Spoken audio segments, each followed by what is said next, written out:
very risky.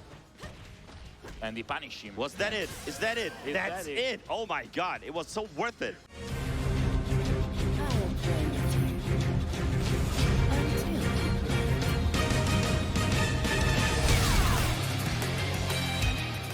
Hi everyone, and welcome to another Dead or Alive 6 video. My name is Ultima Ivanov and I hope you're doing well.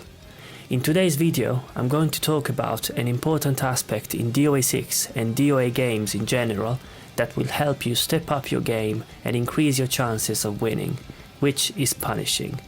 Now, for new players this can be a bit confusing because it requires some knowledge of frame data.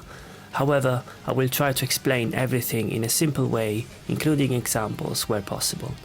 So without further ado, let's jump into training mode and see how punishing works.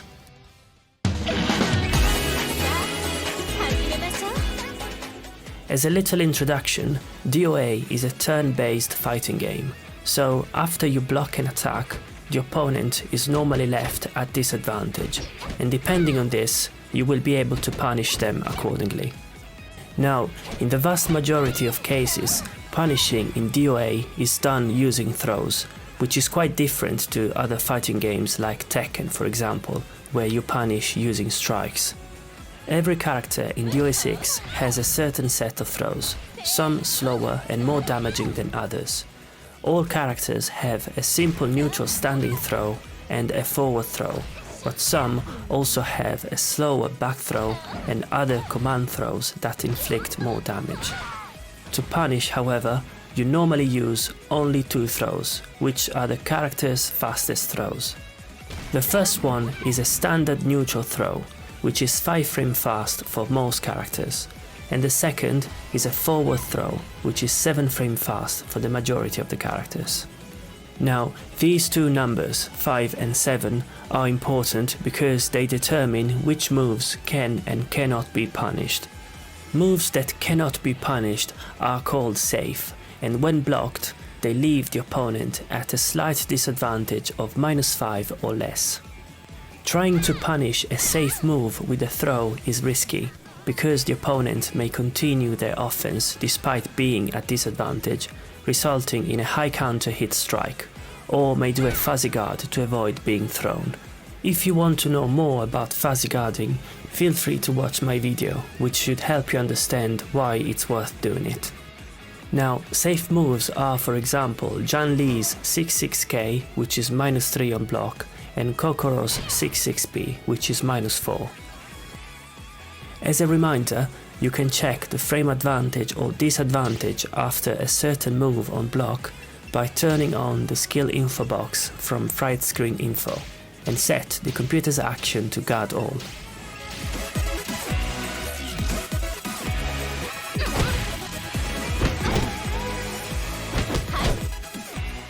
Moving on to moves that can be punished, these are called unsafe, and when blocked, they leave the opponent at a frame disadvantage of -8 or more.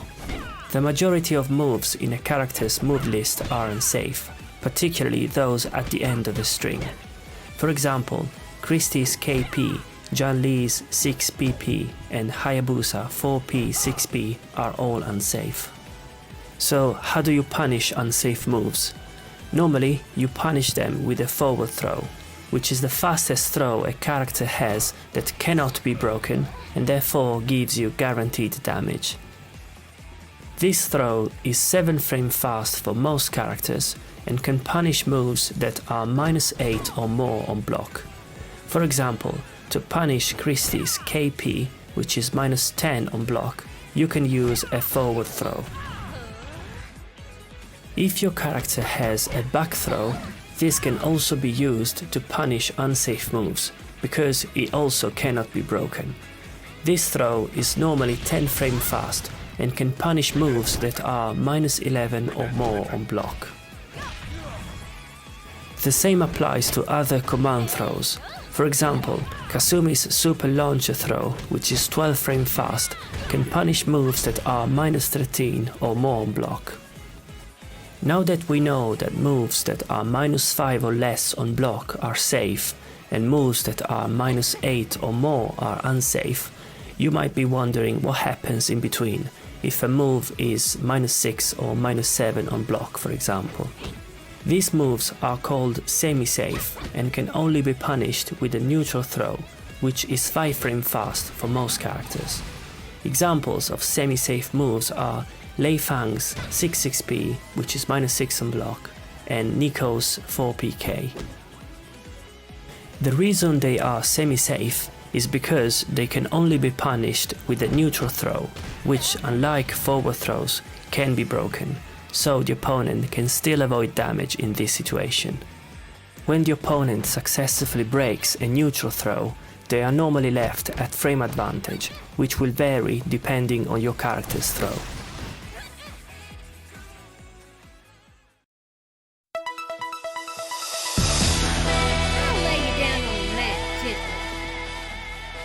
The distinction we've seen so far between safe and unsafe moves is true when playing against the majority of the characters in DOA6. There are 5 characters, however, known as Grapplers, who have fastest throws compared to the other characters. These are Tina, Bass, Lisa, Hayabusa and Honoka. Their neutral throw is 4 frame fast, and their forward throw is 6 frame fast. So they both come out 1 frame faster than the rest of the characters. What this means in terms of gameplay is that these characters can punish moves that other characters can't. For example, Hayate's staple string 6pk, which is -7 on block and semi-safe against most characters, is actually unsafe against Grapplers, who can punish it with a forward throw for guaranteed damage.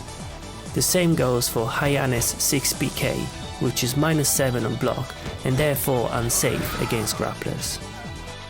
The same principle applies to moves that are safe against most characters, at -5 on block. These become semi-safe against Grapplers, who can punish them with a neutral throw. So to recap, against most characters, moves that are -5 or less on block are safe, moves that are -6 or 7 are semi-safe, and finally, moves that are -8 or more on block are unsafe. Whereas against Grapplers, safe moves are those that are -4 or less on block, semi-safe moves are -5 or -6, and unsafe moves are -7 or more on block. It is important that you bear this in mind when playing against these characters, so you can adjust your strategy accordingly.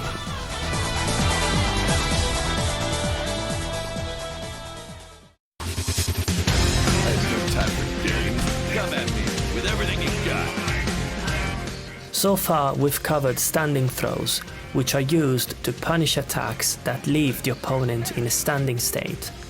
Some attacks, however, temporarily leave the opponent in a crouching state.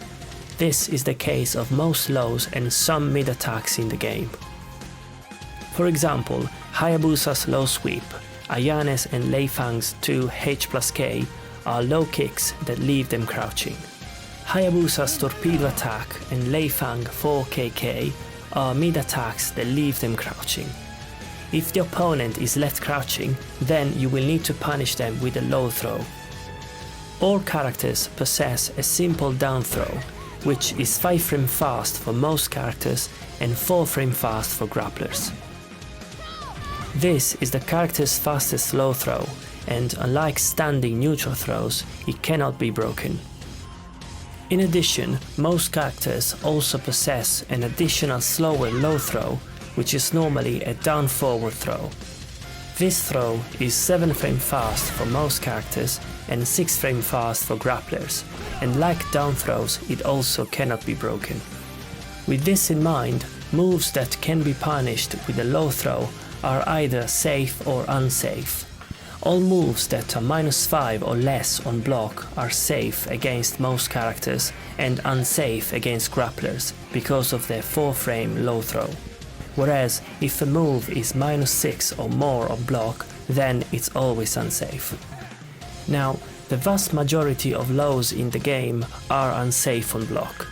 This is generally true also for mid attacks that leave the opponent crouching or squatting. For example, Hayabusa's torpedo attack is a mid punch that is -10 on block, and therefore unsafe and punishable with a low throw. John Lee's 3P+K is another example of mid-punch guard break, which is unsafe and punishable with a low throw. The last case I want to show you is how to punish lows that leave the opponent standing. For example, Hitomi's Henrik's low sweeps and Kasumi PP2K. These sort of lows are generally quite unsafe and must be punished with a standing throw. So after blocking them, you will have to punish with a forward throw or any other command throws for more damage.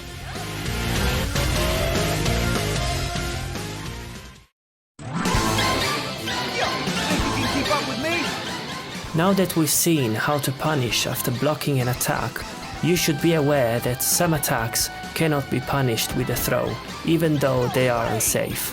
This is because of their pushback on block, which can make throws whiff.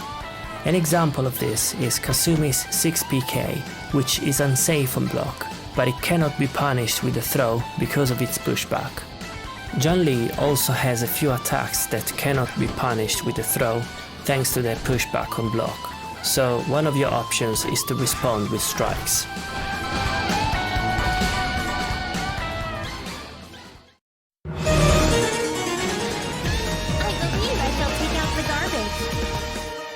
Another aspect to be aware of when punishing is that the disadvantage or advantage of certain moves on block varies when they connect at tip range, and in some cases this can make a move that is unsafe at close range safe. This happens when a move connects at the last active frames. An example is Hayabusa's forward kick off of his stance. This move has 7 active frames and it's -8 when blocked at close range, and therefore punishable with a low throw. However, when it connects at tip range, the disadvantage can reduce to as little as -3, making it completely safe even against grapplers. Another example is Lei Fang's and Helena's forward punch. Lei Fang's is -6, but it can be -4 at tip range, and Helena's is -5, but it can be -3 at tip range, making it safe against all characters. Alright then, let's go. The last case I want to cover is strike punishing. Now, this is not very common in DOA because strikes are generally slower than throws, so you can only strike punish moves that are very unsafe on block. This is the case, for example, of Kasumi's and Hitomi's low sweeps, which are very unsafe on block and therefore can be punished with either a slow throw or a strike. When strike punishing, my suggestion is to use a move that is fast and stuns on normal hit, so as to capitalize on the punishment, for example by sending a stun or launching for a guaranteed juggle. Another instance where you can strike punish is after blocking an unsafe move that, because of its pushback, cannot be throw punished. In this instance, your best option is using strikes that have a long range. For example, Christie's 7K is -25 on block, but it is very difficult to throw punish it because of the pushback.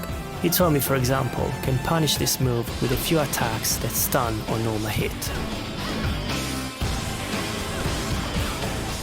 John Lee's 3K 4K also has quite a lot of pushback and it's -17 on block, and therefore strike punishable with a fast long-range strike. When strike punishing, the general rule is to use a move that is 2 frames faster than the disadvantage of the move you've blocked. So, for example, all sidestep attacks in DOA6 are -15 on block, and they can be strike punished with a move that is 13 frames or faster. My advice is to always check if you can strike punish a certain move by recording the CPU to perform that move and block afterwards. This is so you can be certain that even if your attack connects at the last active frames, you'll still be able to punish. Right guys, that wraps up my video on punishing in DOA6. I really hope you find it useful and it will help you step up your game and become a better player. If you have any questions or if you think I might have missed anything, Please let me know in the comments, as I always like to hear from other players. As always, if you enjoyed this video, a like would be much appreciated, and if you're new to this channel, please consider subscribing for more videos like this. I wish you all a nice rest of the day, and I will see you in the next video.